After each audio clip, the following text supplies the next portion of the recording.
O'limi bashorat qilingan, ammo hamon tirik bo'lgan dunyoning eng pakana qizi.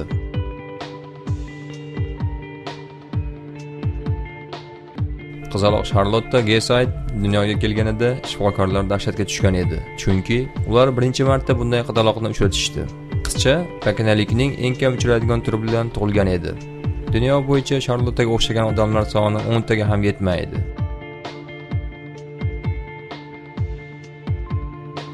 Shifokorlar u atiga 1 yil yashash mumkin deb taxmin qilishdi. Bundan g'amga tushgan er-xotin chaqaloqni ko'targancha ko'zda yosh bilan uyga qaytishdi.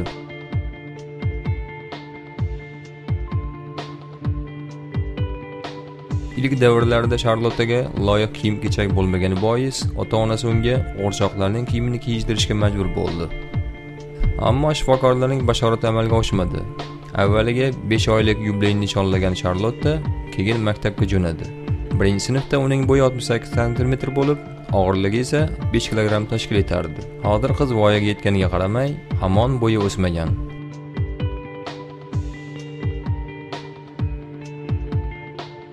Charlotte'ning 3 ta opasi bo'lib, ularning bo'y basti tengdoshlaridan farq qilmaydi. Ya'ni ular sog'lom.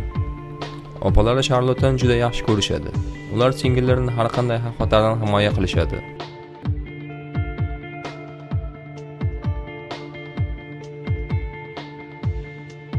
Charlotte jismoniy kamchiligiga qaramay, o'zining qiziqishlari va do'stlariga ega.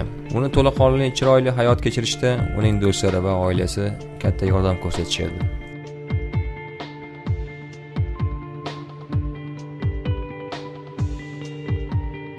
Bizni kuzatishda davom eting.